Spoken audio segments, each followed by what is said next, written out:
ज्ञानधर सुंदर साथ जी, आज पूरे विश्व में योग दिवस मनाया गया। योग का अर्थ क्या है? हम स्वयं को उस सर्वशक्तिमान सकल गुण निधान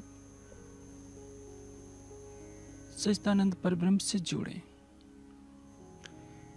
दार्शनिक दृष्टि से योग की तरह तरह की व्याख्याएं की जाती है और आज तो सबने आसन किया, योग आसन जिसको कहते हैं। बहुत होगा तो प्राणायाम करेंगे। तो आसन और प्राणायाम जो है योग के बहिरंग योग हैं, वास्तविक योग नहीं।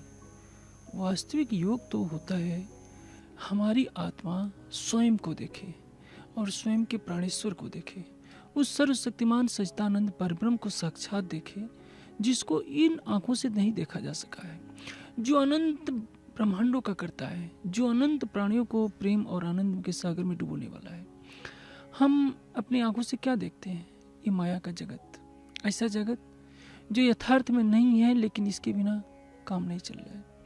जैसे कोई कहा जाए कि रेगिस्तान में कोई जल में डूब रहा है, रेगिस्तान में तो पानी होता ही नहीं, लेकिन डूबने की बात कही जा रही है।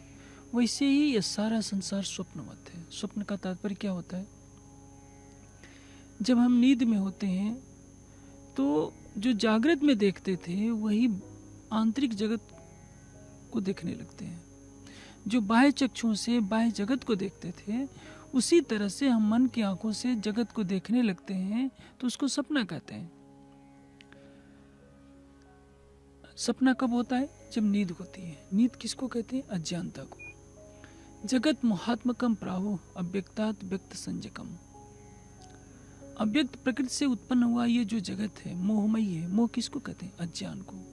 सारा संसार अज्ञान में डूबा पड़ा है। इसलिए तो योगेश्वर श्री कृष्ण कहते हैं, या निशा सर्वभूतानां तस्याम जागृति सन्निमि यस्याम जागृति भूतानि सा निशा पश्तो मुने। अज्ञानता की रात्रि में संसार के प्राणी सभी सो रहे होते हैं और कोई संयमी पुरुष ही उसमें जागृत होता है। संयमी पुरुष ही जागरण करता है। संयमी पुरुष किसको कहते हैं? संयम करने का तात्पर्य है जो धारणा ध्यान समाधि करता है, जो परब्रह्म के स्वरूप में धारणा करते हैं, ध्यान करते हैं और समाधि अवस्था को प्राप्त होते हैं, एकमात्र वही जागृत होते हैं। से संसार के सभी प्राणी चाहे कितनी भी किताबें पढ़ लें, कितनी भी माला जप कर लें, कितने भी कर्मकांड कर लें, वो अज्ञानता की नींद में सो रहे होते हैं। क्योंकि वो किसको देखते हैं? अपनी आंखों से बाह्य जगत को देखते हैं, स्थूल जगत को देखते हैं। आप सोचिए, जिस हिमालय की ऊंची चोटियों को देखकर आप अचंभित होते हैं, जिस सागर के लहराते हुए जल को आप आश्चर्य में डूब जाते हैं देखकर, महाप्रलय में तो न ये सागर रहेगा न हिमालय रहेगा। हमारी पृथ्वी तो इस सृष्टि में धूल के कण के समान भी अस्तित्व नहीं रखती है। ये पृथ्वी भी नहीं रहेगी। अनंत सृष्टि भी महाशून्य में विलीन हो जाएगी।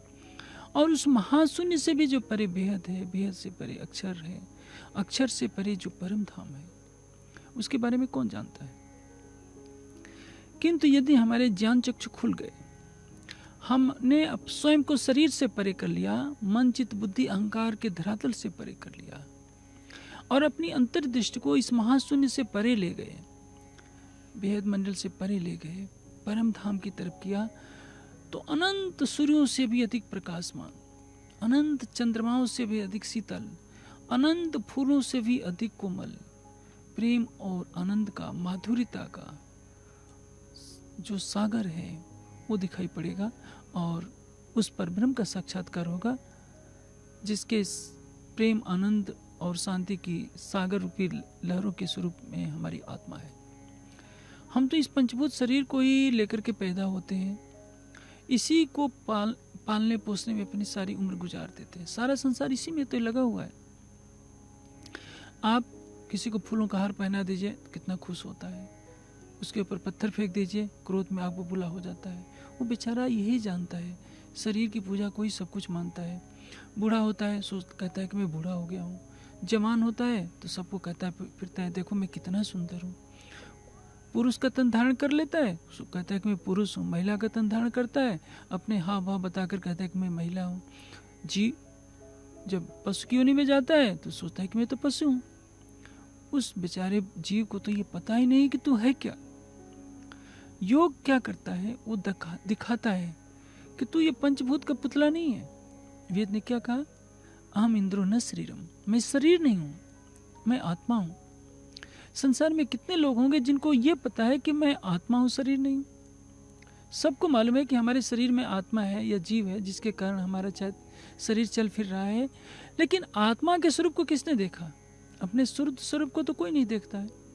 सब शरीर को ही सब कुछ माने बैठे हैं, शरीर को सजाने, नहलाने, धुलाने, खिलाने पिलाने में लगे रहते हैं। शरीर के जो रिश्ते हैं उन्हीं को अपना रिश्ता मानते हैं। कौन ये जानता है कि आत्मा के अंदर अंतर्यामी रूप से हमारे प्रीतम है? एक कड़वी बात, योग की आवश्यकता क्यों पड़ी है? वेद ने कहा है कि वो तमसा परस्तात है। प्राणनाथ जी की वाणी का एक संदर्भ मैं देना चाहूंगा। महामती जी के स्वरों में जो अक्षरातीत की वाणी अवतरित हुई, उसमें सारे संसार को उद्बोधित किया गया है। अब हम धाम चलत हैं, तुम हो जो सबे होशियार। संसार के लोगों, परम धाम की आत्माओं, तुम सावचेत हो जाओ। अब मैं आत्मिक दृष्टि से परम धाम की तरफ प्रस्थान कर रहा हूँ। परम धाम की तरफ प्रस्थान करने का तात्पर्य क्या है? जिसके लिए वेद ने डिंडिम घोष के साथ कहा था कि तमसा परस्तात है, वो तमस से परे है, माया के अंधकार से परे है। आपको शायद विदित नहीं होगा, आप हवाई जहाज में जब ऊंचाई पर चलते हैं, जब आपका हवाई जहाज 34,000 फुट की ऊंचाई पर उड़ रहा हो, तो आप ऊपर खिड़की से देखिए, क्या लगेगा? चारों तरफ अंधेरा अंधेरा दिखेगा।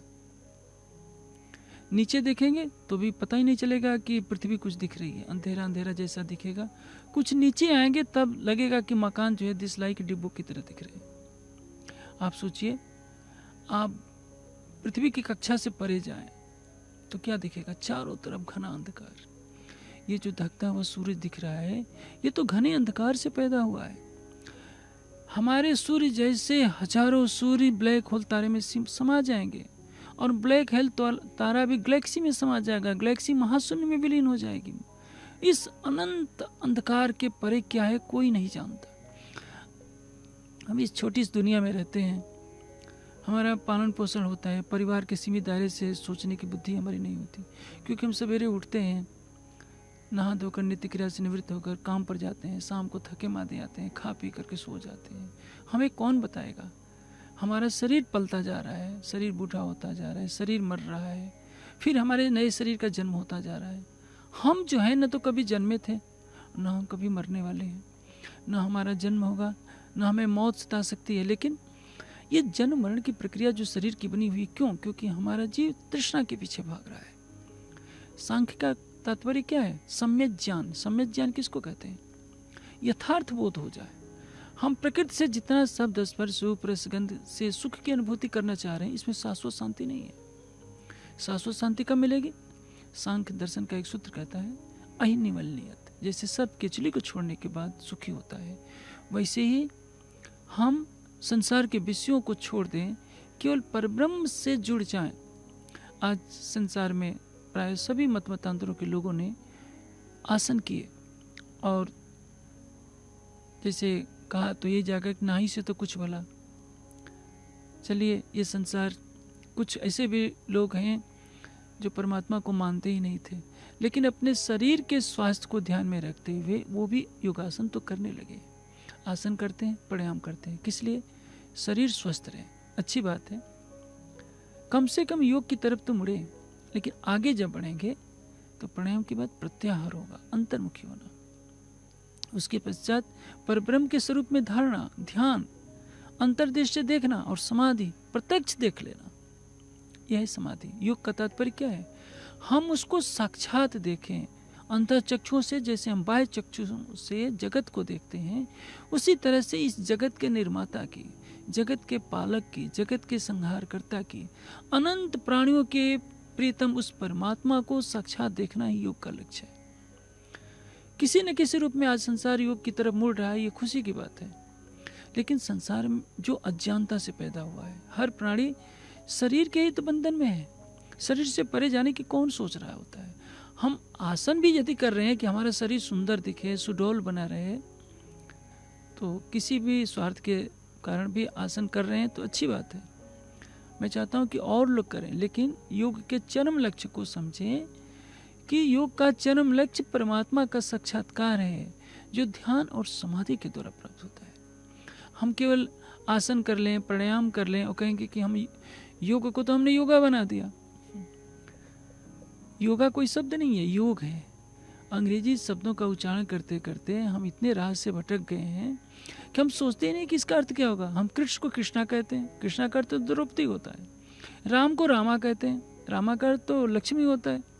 हम तो उल्टा ही अर्थ सारा कर दे रहे हैं अंग्रेजी बोलने के चक्कर में। कम से कम शुद्ध उच्चारण करें। मैं सबसे ये आग्रह करूंगा कि योग को योगा ना कहें, योगा कोई शब्द नहीं होता है। अब जिस योग के द्वारा आज संसार में एक जागृति की बात कही जा रही है और भारत शिष्ट के प्रारंभ से विश्व को पथ प्रदर्शक रहा है। भारत के गांव-गांव में आपको मंदिर मिल जाएंगे, मस्जिदें मिल जाएंगी, गिरजाघर, गुरुद्वारे मिल जाएंगे, सभी मत पंथों के अपने अपने धार्मिक स्थान मिल जाएंगे। लेकिन एक बात याद रखिए, चारों वेदों में कहीं नहीं लिखा है कि किसी मंदिर में जाने से परमात्मा का साक्षात्कार होगा। पूरे कुरान में कहीं नहीं लिखा है कि मक्का में जाने से अल्लाह का दीदार होगा। किसी भी ग्रंथ में किसी स्थान विशेष के लिए कोई महत्व नहीं है। एक कड़वा सच है, और ये सबको मेरी बात कड़वी लग रही होगी। ये स्थान, मंदिर, मस्जिद, गिरजाघर, गुरुद्वारे तो इसलिए बनाए गए हैं कि जनसमूह को वहाँ एकत्रित किया जाए, सबको परम धाम पर ब्रह्म का ज्ञान दिया जाए और ध्यान की प्रक्रिया सिखाई जाए, ताकि लोग परमात्मा से जुड़कर अपने जीवन का चरम लक्ष्य प्राप्त करें। एक सूफी फकीर साईं बुल्ले शाह ने कहा है कि गंगा गए गल मुक्ति नहीं, जो 100 डुबकी लगाइए, मक्का गए गल मुक्ति नहीं, जो 100 जुमे पढ़ाइए। एक बार नहीं, 100 बार मक्का में जाकर नमाज पढ़ ले तो भी ये नहीं समझ लेना चाहिए कि हमें मुक्ति मिल गई है, हमें परमात्मा मिल गया है।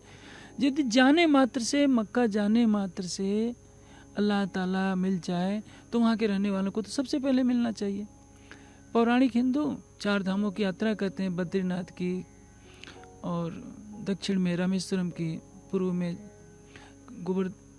ये उड़ीसा में जो स्थान है गोवर्धन धाम की, पश्चिम में द्वारिका की। तो सोचते हैं कि हमें परमात्मा मिल जाए। वो तो स्थान विशेष हैं जिनको मनुष्यों ने बनाया है।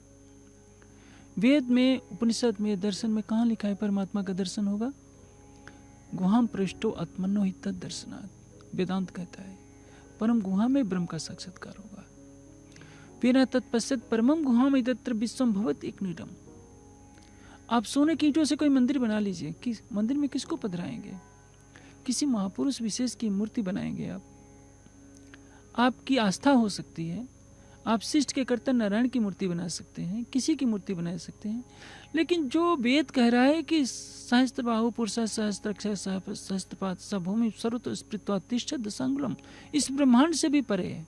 जो वेद कह रहा है कि त्रिपाद ऊर्ध्व उदयित पुरुष, इस चतुष्पाद विभूति से भी परे है, उस परमात्मा को हम मंदिरों में नहीं खोज पाएंगे। इसके लिए योग का सहारा लिया जाता है। योग में आपकी अंतर्दृष्टि को शरीर से परे किया जाता है। पहले शोधन किया जाता है। शरीर के शोधन के लिए आसन है, मन के शोधन के लिए, बुद्धि के शोधन के लिए प्राणायाम है। यम नियम, अहिंसा, सत्य, स्तेय, ब्रह्मचर्य, परिग्रह, शौच, संतोष, तप, स्वाध्याय, ईश्वर प्रणिधान के द्वारा आपको इस योग्य बनाया जाता है कि अब आप धारणा ध्यान के पथ पर चलने के लिए योग्य हो गए। उसके पश्चात आपको अंतर्मुखी होना होता है। अंतर्मुखी होने के लिए आपको सात्विक आहार विहार का सहारा लेना पड़ता है। मन शांत होगा तभी तो अंतर्मुखी होगा, नहीं तो आंखें बंद करके आप किसी का अनिष्ट चिंतन कर रहे हैं तो ये कौन सी साधना होगी? आप गुफा में बैठे हैं, आंखें बंद किए हैं, आसन जमाए हैं और मन में सोच रहा है कि मैं उसका नाश कर दूं, मैं उसका नाश कर दूं। आपको सिद्धि मिल गई, आप सबको धमकाते फिरते हैं। आप कौन सी उपलब्धि करना चाह रहे हैं? परमात्मा का साक्षात्कार किसको होगा? जिसने स्वयं को मिटा दिया है। समाधि सिद्धि ईश्वर प्रणिधानात्, परमात्मा पर सर्वस्व समर्पण। आपको सिद्धि मिल गई, आप आकाश में उड़ने लगे, आपको मुर्दों का जिंदा करने लगे, आप सबको धमकाने लगे कि मेरी बात नहीं मानोगे तो मैं तुम्हें श्राप से नष्ट कर दूंगा। तो ये तो आपके अहंकार का प्रदर्शन हो गया। आप तो जिस परम तत्व को खोजने चले थे, अपनी आत्मा को देखने चले थे, परमात्मा को देखने चले थे, उससे तो करोड़ों कोस दूर हो गए।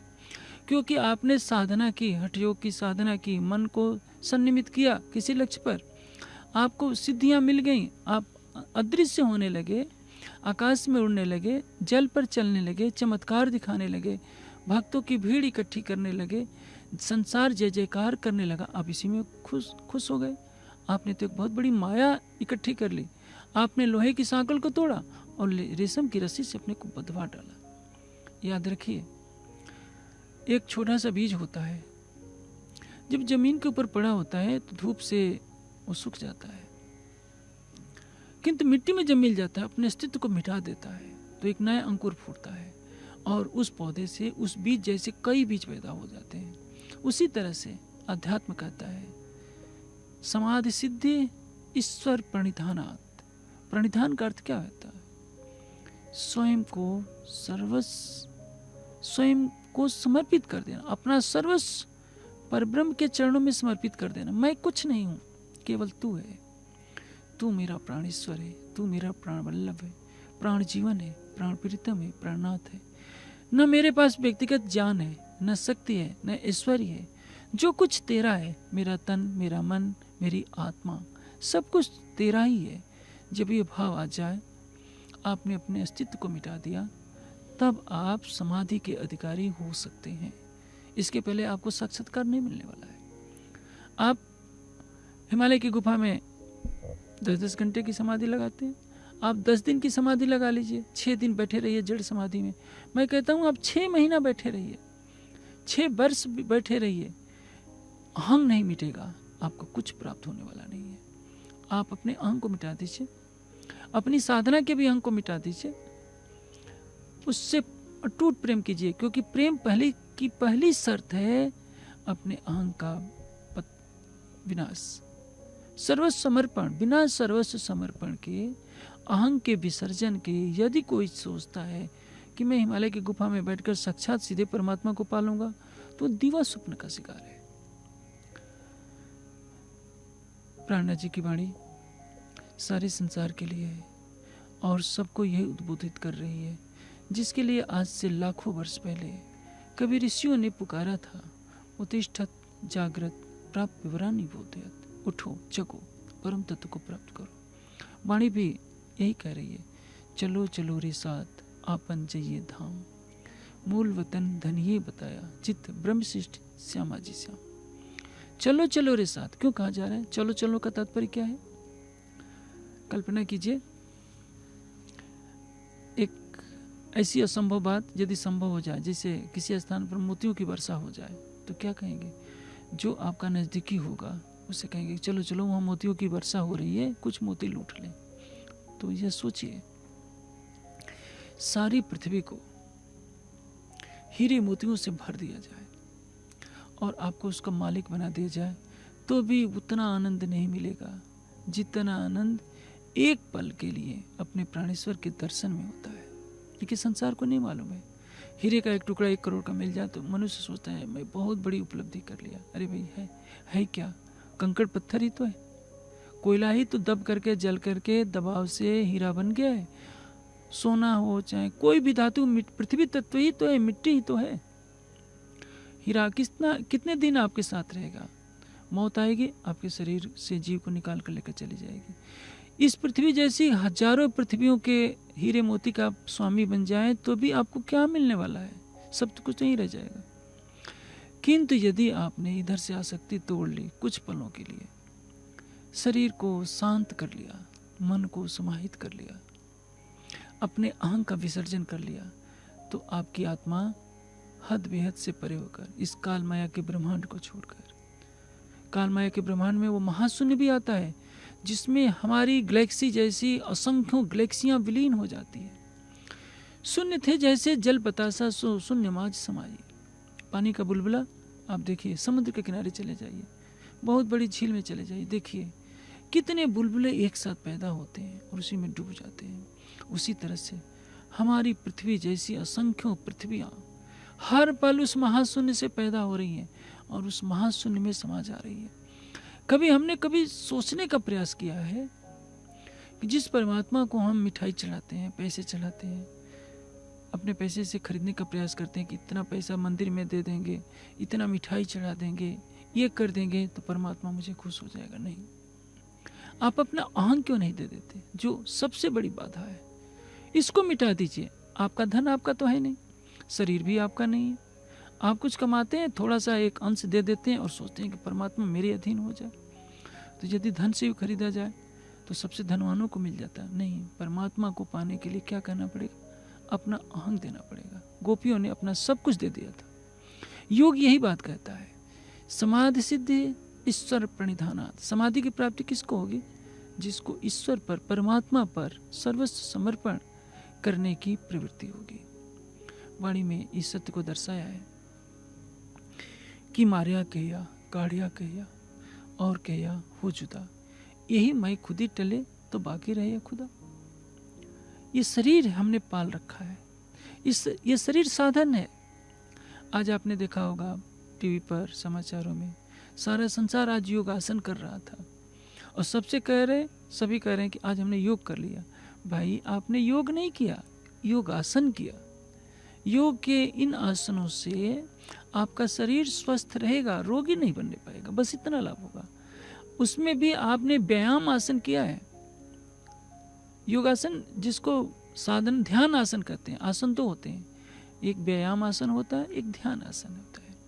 व्यायाम आसन में जो कई आसन होते हैं जिनसे शरीर स्वस्थ रहता है, जैसे मंडूकासन है, ये सूर्य नमस्कार है, सर्पासन है, ये सब योग के आसन है, व्यायाम आसन है। ध्यान आसन, ध्यान का आशय क्या तात्पर्य होता है? जिससे मन विषय से रहित हो जाए, लक्ष्य पर केंद्रित हो जाए।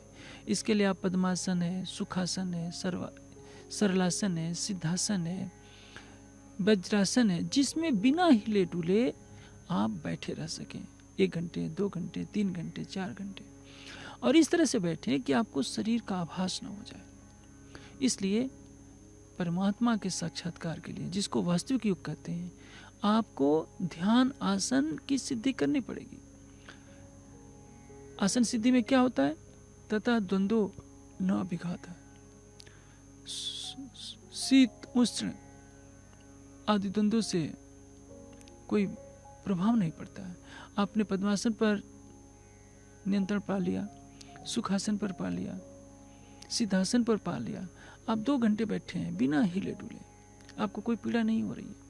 धीरे धीरे क्या होगा? जब आपका मन शांत होता जाएगा तो आपको शरीर की प्रतीति ही नहीं रहेगी कि मेरा शरीर क्या है। ये शरीर आपको परमात्मा से मिलाने का साधन है, किंतु इस शरीर का जब तक मोह बना रहता है, यही बंधन हो जाता है।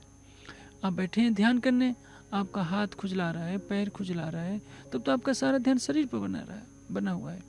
आप इस तरह से स्थिर बैठिए कि आपका मन भूला जाए या भूल जाए कि कोई शरीर भी है।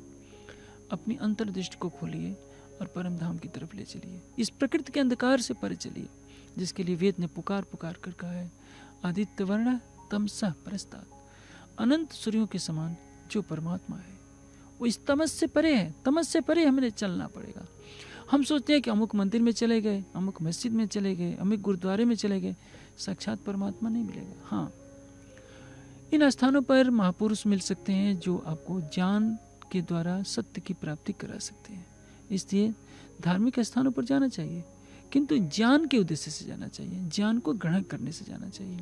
यह सोच लेना कि जाकर हम मंदिर में केवल दर्शन मत्था टेक लेंगे तो आप मूर्ति को मत्था टेकेंगे। मूर्ति के अंदर परमात्मा की सत्ता है, समस्त सृष्टि में उसकी सत्ता है, किंतु आत्मा के स्वरूप में जब तक स्थित आप नहीं होंगे, अपनी आत्मा को नहीं देखेंगे, तब तक हम अपनी अंतर्दृष्टि से परमात्मा को कैसे देख पाएंगे। उपनिषदों में ऋषियों ने कहा, यह आत्मनिष्ठति अंतरो यम आत्मा न वेद यस आत्मा शरीरम। जो आत्मा के अंदर अंतर्यामी रूप से विद्यमान है, जिसको आत्मा जिसका बोध नहीं कर पा रही है, तो आप सोचिए जो अमृत स्वरूप परमात्मा है, उसको जड़ पदार्थों से, ईंटों पत्थरों से बने हुए मंदिरों, मस्जिदों, गिरजाघरों, गुरुद्वारों में नहीं पाया जा सकता। इन स्थानों से केवल ज्ञान की उपलब्धि हो सकती है। मैं ये नहीं कह रहा हूँ, मैं मंदिरों, मस्जिदों, गिरजाघरों की निंदा नहीं कर रहा हूँ। हाँ, ये जरूर कह रहा हूँ कि आप वहाँ जाइए, ज्ञानार्जन लीजिए, किंतु आपको समस्त संसार से मुख मोड़कर प्रकृति से परे होना पड़ेगा। वाणी ने क्या कहा है? हद पार बेहद है, बेहद पार अक्षर, अक्षर पार वतन है, जागिए इनका।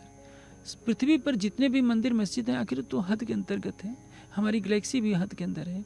असंख्यों गैलेक्सियाँ उस महाशून्य में लीन हो जाती, वो सब हद के अंदर ही है। इस परे से, इस संसार से परे चलिए। इसके लिए आपको ध्यान में बैठना ही पड़ेगा। परब्रह्म के स्वरूप की धारणा करनी ही पड़ेगी कि कितना सुंदर, जितने सौंदर्य की कल्पना कर सकते हैं, जितने प्रेम की कल्पना कर सकते हैं, जितने आनंद की कल्पना कर सकते हैं, जितनी शांति की कल्पना कर सकते हैं, उससे अनंत गुना प्रेम, सौंदर्य, शांति, आनंद अक्षरातीत के चरणों में है। लेकिन हमें ज्ञान का प्रकाश चाहिए। यदि ज्ञान का प्रकाश नहीं मिलता है तो आज देखिए संसार कहाँ भटक रहा है। चाहे हिंदू हो, चाहे मुस्लिम हो, चाहे क्रिश्चियन हो, चाहे यहूदी हो, सारा संसार अज्ञानता के अंधकार में भटक रहा है। आत्मा के स्वरूप की पहचान नहीं।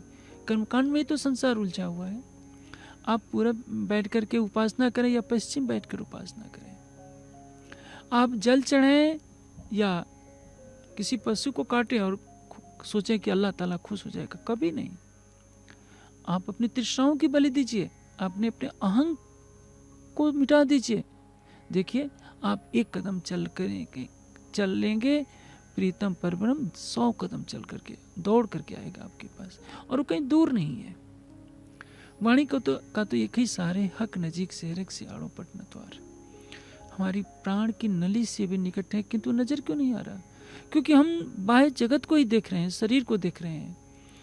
मैं संसार में योग करने वाले सभी बंधुओं से, बहनों से आग्रह करूंगा कि योग के चरम लक्ष्य को समझें कि योग का चरम लक्ष्य है स्वयं के स्वरूप का साक्षात्कार, स्वयं के प्रीतम का साक्षात्कार, जिसकी एक पलक की झलक में ऐसा लगेगा कोट राज बैकुंठ के न आवे इत के खिन समान। करोड़ों बैकुंठ का राज्य भी हमें मिल जाए तो वो सुख नहीं मिल सकता जितना उसके एक पल के दर्शन में मिलता है। लेकिन संसार तो अज्ञानता की नींद में सोया हुआ है। आप देखिए, मुंबई महानगर का दृश्य देखिए, लोकल ट्रेन में बैठे हुए इन पैसेंजरों को देखिए, बेचारे पेट भरने के लिए सवेरे सवेरे लोकल ट्रेन में बैठ जाते हैं, दिन भर काम करते हैं, शाम को फिर उसी ट्रेन से आते हैं। उनके पास कहाँ ये सोचने का समय है कि परमात्मा कौन है, कैसे ध्यान करें? क्योंकि ये पापी पेट का जो सवाल है, शाम को थके मादे सो गए, सवेरे उठकर फिर काम पर निकलना है।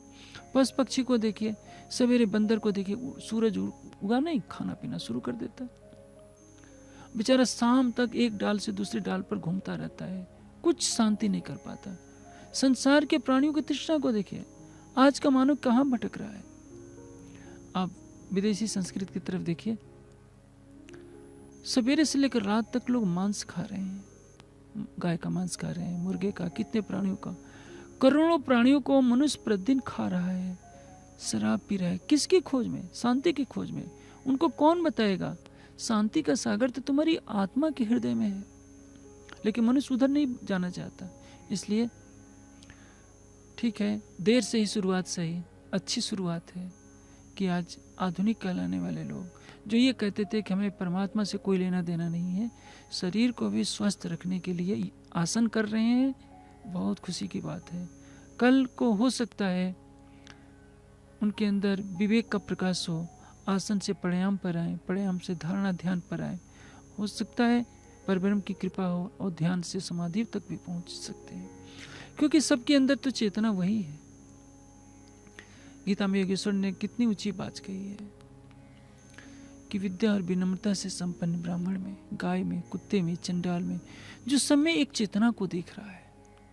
हम किसी को पापी देखते हैं, एक मुसलमान गाय को मारता है तो हम उसको पापी कहते हैं, एक हिंदू पत्थर को प्रणाम करता है, पत्थर की मूर्ति को, तो मुसलमान कहता है ये काफिर है, पापी है, दोजखी है।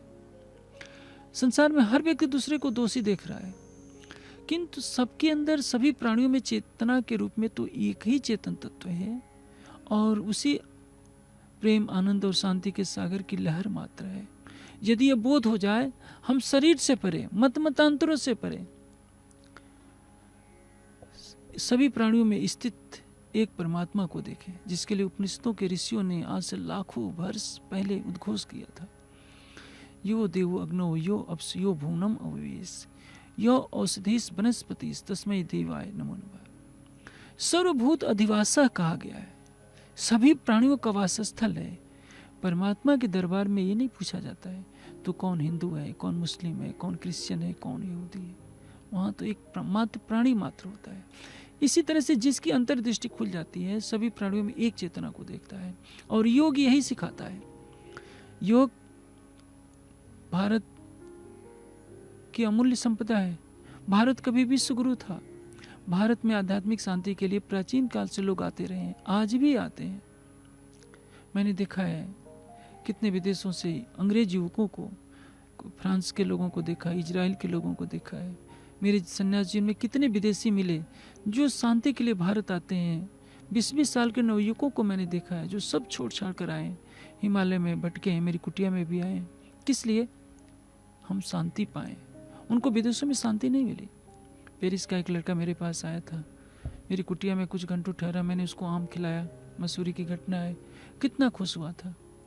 मैंने पूछा था तुम्हें ये भारत कैसा लगता है, तो उसने कहा कि हम तो सब दुनिया को छोड़कर भारत आते हैं शांति के लिए, और यहाँ के लोग जब हमारे देश में आते हैं, यूरोप में आते हैं पैसा कमाने के लिए, तो हम सोचते हैं कि बेचारे ये इंडियन कितने पागलपन के शिकार हो रहे हैं।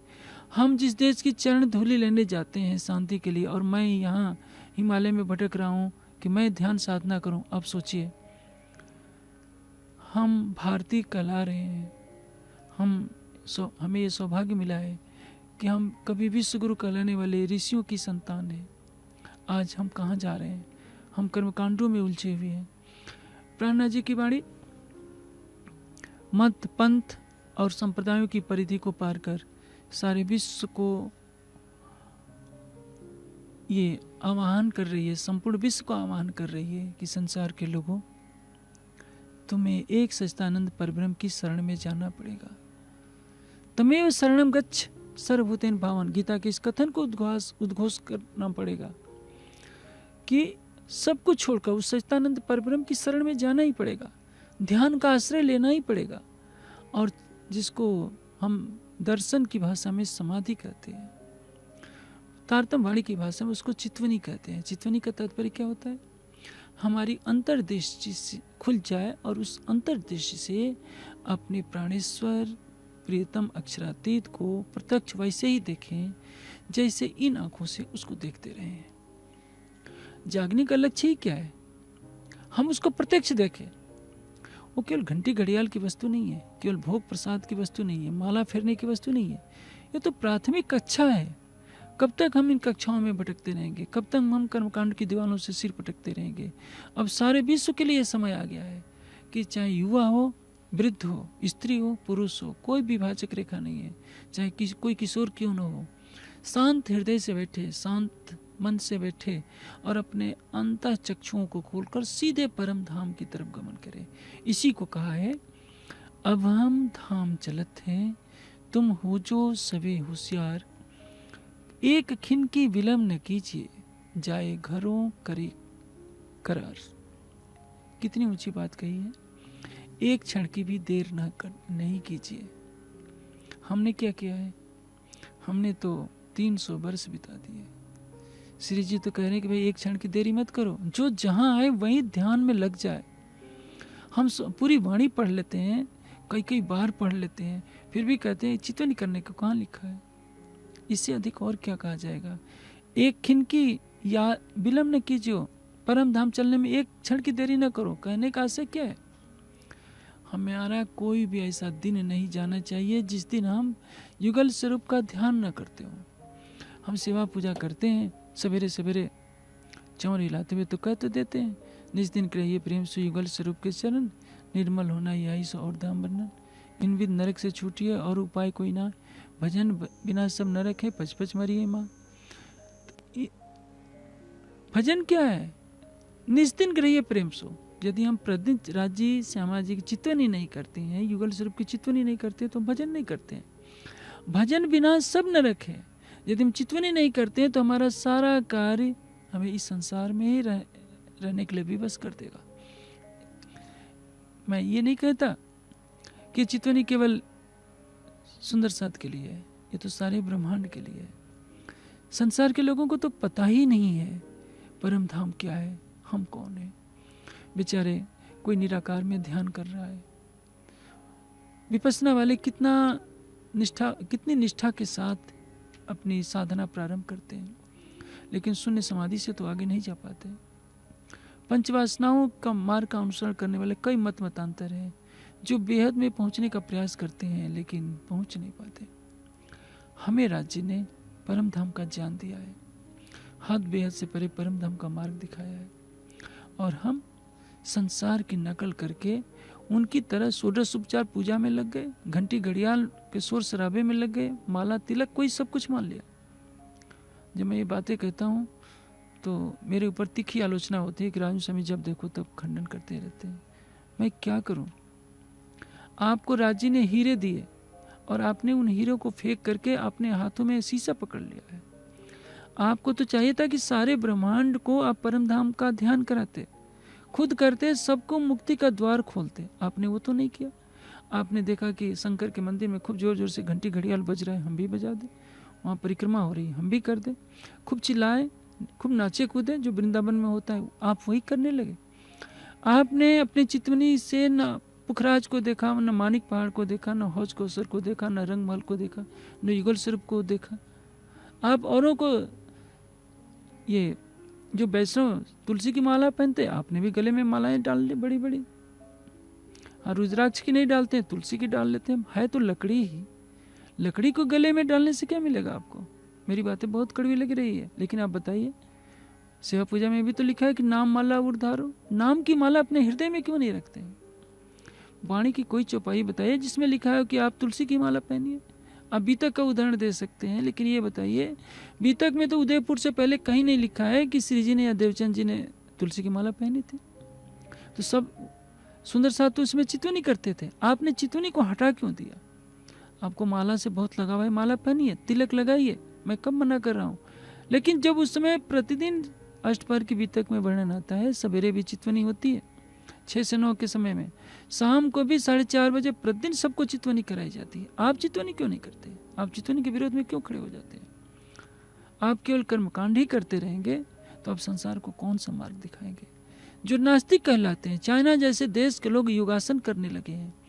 आपको तो चितवनी में निष्णात होना चाहिए था, स्तन के रहते रहते अपने प्राणेश्वर को देखना चाहिए था। और चीन जैसे नास्तिक देशों में भी सारे संसार को बताना चाहिए था कि देखो संसार के लोगों, प्रियतम अक्षरातीत के चरण कमल पड़े हैं इस संसार में, उनकी ब्रह्मवाणी आई है, उनकी ब्रह्मवाणी का रस स्वादन करो और इस संसार से परे होकर उस अक्षरातीत का दर्शन करो। वेद ने जिसको लक्ष्य बनाया, लेकिन बेहद मंडल तक जाकर वेद ने मना कर दिया। वेद में स्पष्ट कह दिया गया है कि त्रिपाद ऊर्ध्व उदयित पुरुषः, त्रिपाद अमृत से परे, चतुष्पाद विभूति से परे परम धाम के साक्षात्कार के लिए हमारे पास कोई मार्ग नहीं है। वेद का अनुसरण करने वाली अक्षर की पंचवासनाएं बेहद में जाकर मौन हो जाती है।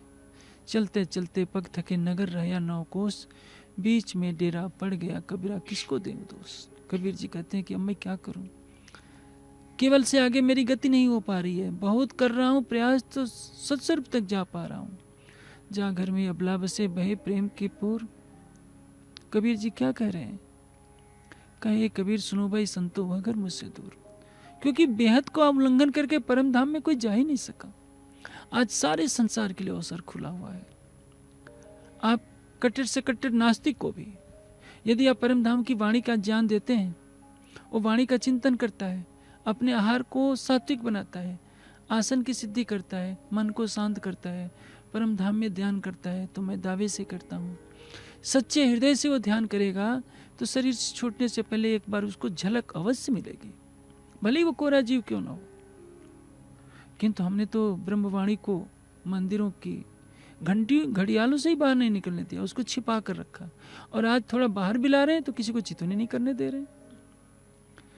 कम से कम आज के दिन तो जब सारा संसार योगासन कर रहा है, सुंदर साथ को जग जानना पड़ेगा कि हमारे लिए राज्य ने क्या आशा की थी। हमको तो कहा था कि देखो 14 लोगों का ब्रह्मांड तुम्हारी कृपा से मुक्त होगा। संसार के लोग क्या कहेंगे कि अक्षरातीत आपकी आत्माएं आई थी, हमको तो उन्होंने कुछ बताया ही नहीं। वो तो हमारी तरह ही घंटी घड़ियाल बजाते रहे, हमारी तरह ही बड़ी बड़ी मालाएं डालते रहे, माथा रंगते रहे, और तो कुछ किया नहीं। किसने हमको परम धाम का मार्ग दिखाया? इसलिए 300 सालों से जो भूल चली आ रही है उसको हमें सुधारना होगा। ये मत कहिए कि राजू स्वामी हमारी खंडनी कर रहा है। मैं तो वही कह रहा हूँ जो वाणी कह रही है, और वाणी में वही कथन है जो अक्षरातीत के कथन है। मेरी बातों को अन्यथा न लीजिए, मेरी बातों को कोई मत माने, तारतम वाणी के कथन को मानिए, जो उन्होंने कहा है कि एक खिन की विलम्ब न कीजिए, जाए घरों करे करार। जब हम परम धाम में अपनी अंतर्दृष्टि पहुंचेंगे तभी हमें शांति मिलेगी। नाना पंथा विदते अनाया, इसके सिवा कोई चारा नहीं। आप परम धाम का ध्यान न करें, युगल स्वरूप का ध्यान न करें, और सोचें कि मेर सागर का गोटा पढ़ लेंगे तो शांति मिल जाएगी, कभी नहीं मिलेगी। ये तो बच्चों के लिए है, 10-12 साल के जो बच्चे हैं उनके लिए है। 15 साल से ऊपर वालों के लिए मेर सागर का गोटा नहीं है, उनको सबके लिए ध्यान है। याद रखिए, हमारे ऊपर उत्तरदायित्व था कि हम सारे संसार को परम धाम का दर्शन कराते। हम जब खुद नहीं कर रहे हैं, दूसरों को क्या कराएंगे? जब न्याय की लीला होगी, सारा संसार हमें दोषी बताएगा कि हमने 300 सालों में किया क्या है। ब्रह्मवाणी को एक संप्रदाय की अमानत बना दिया, जिससे कि निजानंद संप्रदाय से बाहर का कोई व्यक्ति ये पढ़े नहीं। सूर्य सबके लिए आता है, उगता है, चंद्रमा सबके लिए उगता है, हवा सबके लिए बहती है, तो ये ब्रह्मवाणी केवल प्रणामी समाज के लिए क्यों है? हमने इसको इतने छोटे घेरे में क्यों बंद कर दिया? हमने उन संसार के लोगों की पीड़ा का एहसास नहीं किया, जो कहाँ गुफाओं में बैठे हैं, कहाँ कहाँ। देखिए लोग कितने कष्ट सह करके भिन्न भिन्न पंथों में क्या क्या करते हैं, लेट लेट कर परिक्रमा करते हैं। कोई हेम गले अग्नि जले, भैरव करवत ले, खसम को पावे नहीं, तिल तिल काटे दे। संसार के लोगों ने अपने शरीर को टुकड़े टुकड़े करवा दिया, आरे से चिरवा दिया।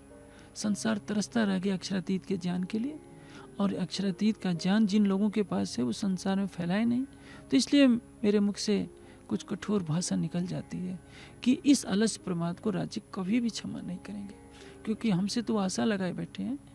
हमको तो परमधाम के ब्रह्मणि की शोभा दी गई है, और ये कहा जाता है कि मुक्त देशी ब्रह्मांड को आए ब्रह्म आत्म सत्य। और हम मुक्ति क्या देंगे? हम तो खुद बंधन में हैं।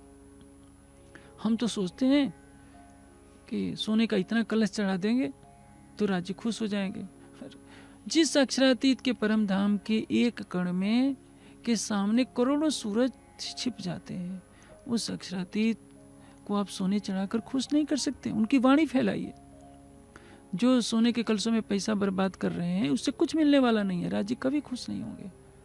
उस धन को ब्रह्म ज्ञान के फैलाने में लगाइए, संसार की सभी भाषाओं में उस ज्ञान को फैलाइए। अब देखिए बाइबल में कोई विशेष तत्व ज्ञान नहीं है, कहानियां ही तो है, चाहे ओल्ड टेस्टामेंट हो चाहे न्यू टेस्टामेंट हो। न्यू टेस्टामेंट में जहाँ यीशु के जीवन चरित्र है, ओल्ड टेस्टामेंट में तरह तरह के प्रसंग है। जो बाइबल में तत्व ज्ञान है, एक कठोपनिषद अकेले मुकाबला उसका कर सकता है। कठोपनिषद के कुछ पन्नों में जो तत्व ज्ञान है पूरी इतनी मोटी बाइबल में नहीं, किंतु कठोपनिषद हिंदू समाज की धरोहर बनकर रह गया। कुछ ही भाषाओं में उसका अनुवाद होगा। भारत की अनेक भाषाओं में बाइबल का अनुवाद हो चुका है।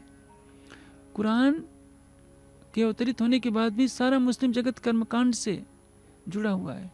वो कुरान की शरीयत की बातों को थोपने के लिए हिंसा का सहारा लेता है और बंदूक उठाकर कहता है कि सभी लोगों को मेरी बात माननी पड़ेगी, नहीं तो हम कुछ भी कर सकते हैं। आप तो इसके लिए नहीं आए। वो सैकड़ों भाषाओं में अपने ग्रंथों का अनुवाद करवा रहे हैं, और आप क्या कर रहे हैं? आप तो कहते हैं कि घर में वाणी पधराओगे तो बहुत अनर्थ हो जाएगा, राज्य भूखों रह जाएंगे। राज्य आपके भोजन के प्यासे नहीं है, राज्य को भूख प्यास नहीं लगती है। खिलाता है जो सब जग को, उसे कैसे खिलाऊं मैं? आप राज्य को क्या खिलाओगे? आप तो अपने हृदय का समर्पण कीजिए, उनके ज्ञान को सब में बांटिए। समझिए कि आपने राज्य को समर्पण कर दिया, राज्य को भोग लगा दिया। राज्य कोई इंसान नहीं है जो आपके भोजन के प्यासे हों, भोजन के इच्छुक हों। वो तो आपके प्रेम के भूखे हैं। अपने हृदय का प्रेम दीजिए, राज्य की वाणी को सारे संसार में गुंजित करा दीजिए, चितवनी की विधा सबको सिखा दीजिए। हिंदू हो, मुस्लिम हो, क्रिश्चियन हो, कोई भी किसी भी पंथ का मानने वाला क्यों ना हो, यही बैठे बैठे सीधे परम धाम का ध्यान करेंगे। कब तक ये नटों की तरह दंड बैठक होती रहेगी? कब तक केवल आसन की सिद्धि होती रहेगी? लक्ष्य तो है हमारा परमात्मा का साक्षात्कार। और इसीलिए कहा है, साथ देखो ये अवसर, वासना करो पहचान। हमारे लिए क्या है? बहुत सुंदर अवसर है। साथ देखो ये अवसर, वासना करो पहचान। हमें अपने आत्मा के स्वरूप की पहचान करनी चाहिए। हम परम धाम की ब्रह्मात्मा हैं, तो अपने प्राणेश्वर की महिमा को कितना फैला रहे हैं। संसार की कोई भी पत्नी होती है, अपने पति की निंदा तो नहीं सुनती। आज हिंदू समाज देखिए किसकी पूजा कर रहा है? कोई शालिग्राम की, कोई शिवलिंग की। शालिग्राम और शिवलिंग को तो मनुष्य ही बनाता है। कहीं पेड़ों की पूजा हो रही है, कहीं नदियों की पूजा हो रही है, कहीं तालाबों की पूजा हो रही है। इस सृष्टि में जो जड़ पदार्थ है उनकी पूजा से कुछ नहीं मिलेगा। जिसने अनंत ब्रह्मांडों को बनाया है, उस अक्षर से भी परे अक्षरातीत का ध्यान उस सर्वोपरि लक्ष्य है। इसलिए वेद ने कहा कि तमेव विदित्वात् मृत्युमेति नान्या पंथा विद्येन। उस परमात्मा को जानना पड़ेगा। और हमारे लिए क्या है? हमें अपने स्वरूप की पहचान करनी पड़ेगी। हम सारे द्वंद्वों से परे हो जाएं।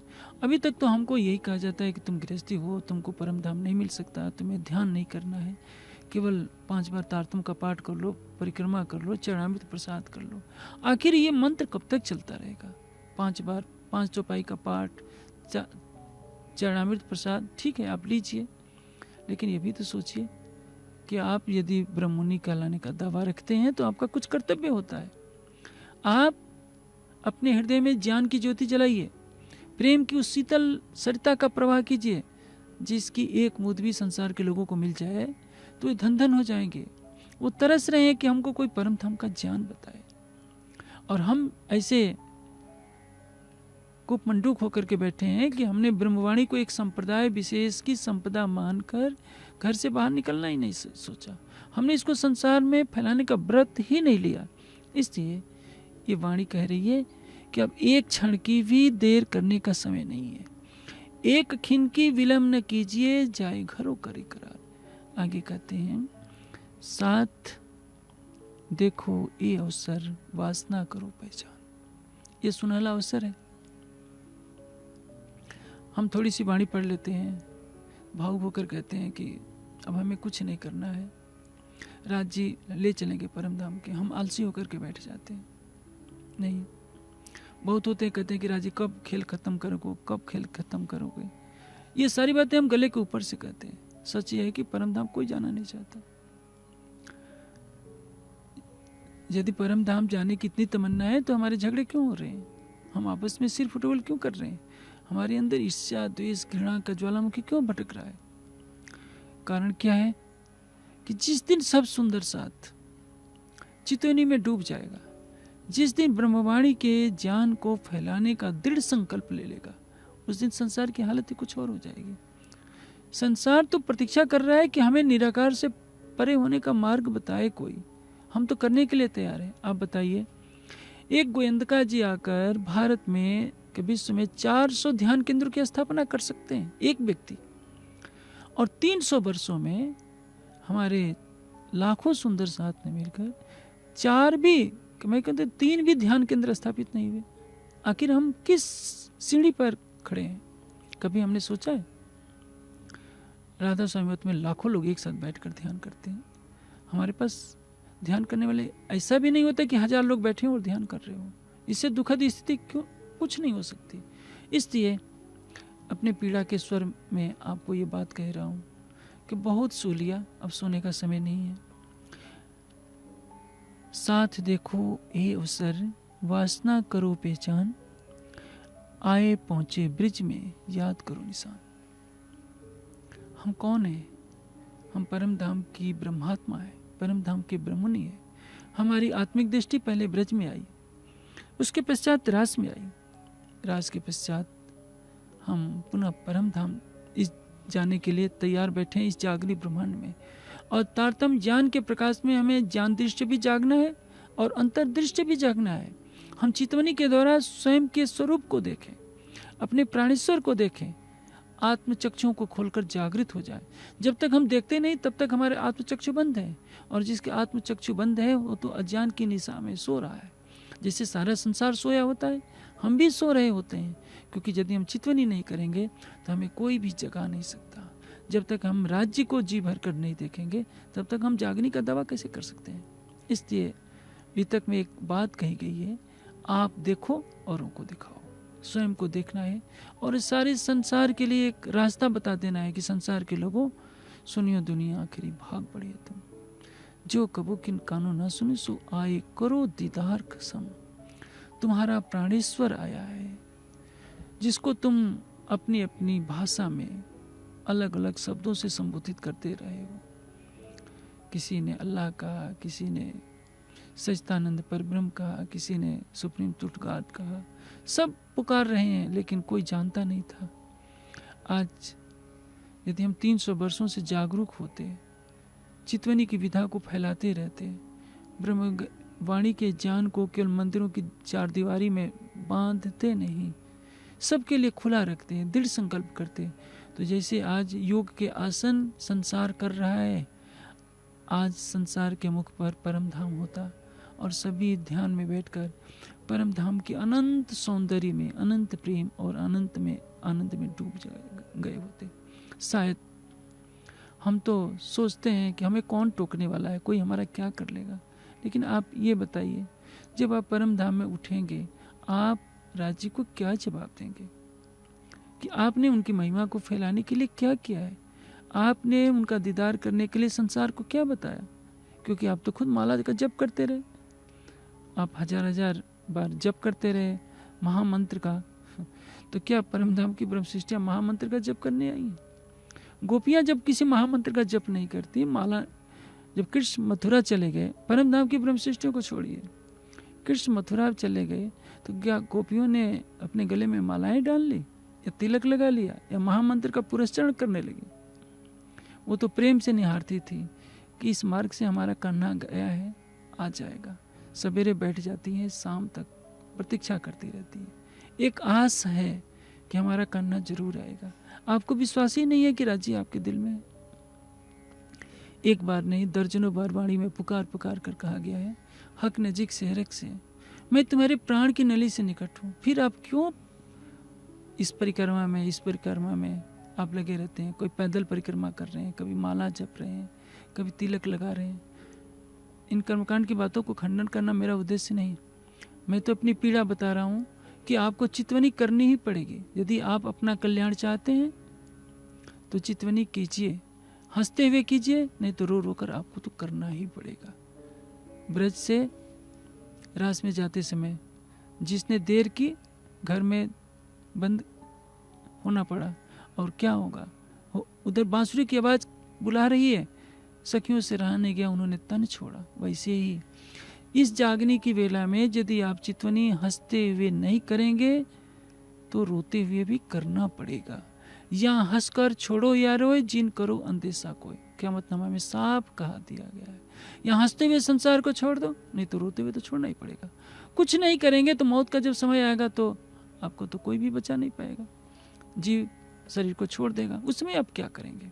इसलिए आवश्यक है कि दुख दे वतन बुलावी, अपने घर नहीं है रसम। परमधाम की लीला नहीं है, परंपरा नहीं है कि आपको दुखी करके ले जाया जाए। इसलिए यदि आप परमधाम के सच्चे ब्रह्ममुनि हैं तो हंसते हुए चितवनी कीजिए। संसार के लोगों को कहिए कि परमात्मा से डरने की जरूरत नहीं है, मन्नतें मांगने की जरूरत नहीं है, वो तुम्हारे प्राण नली से के भी निकट है, उससे प्रेम करो। वो प्रेम का सागर है, अनंत सागर। जितना डूबते जाओगे उतना ही उसके प्रेम के सागर में स्वयं को विलीन करते हुए पाओगे। वहाँ संसारी कामनाओं के कोई प्रश्न ही नहीं रहेगा।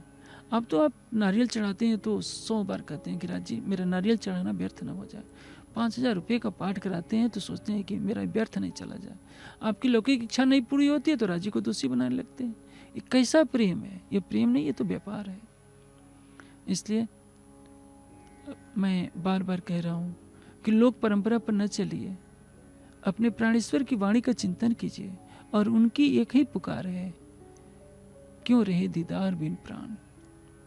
शरीर छूटने से पहले एक बार देखना ही नहीं, अवश्य देखना है, जी भर करके देखना है। इसी में हमारे जीवन की सार्थकता है। मैं आशा करूंगा कि सुंदर साथ मेरे कुछ शब्दों पर ध्यान न देकर इस बात को अंगीकार करेंगे कि जैसे आज के दिन सारा संसार योग के आसन कर रहा है, हम भी कटिबद्ध हो जाएं सारे संसार में चितवनी की ज्योत जलाने के लिए, हर व्यक्ति को परम धाम का ध्यान करने के लिए विवश करें प्रेम से, और वाणी का ऐसा ज्ञान फैलाएं जिसमें पत्थर पूजा समाप्त हो जाए, जड़ पूजा समाप्त हो जाए और सारा संसार अखंड योग माया के ब्रह्मांड में अखंड आनंद को प्राप्त कर सके। इसी में हमारे जीवन की सार्थकता होगी। मैं आशा करूंगा कि आप मेरे इन वचनों को अंगीकार करेंगे। प्रणाम जी।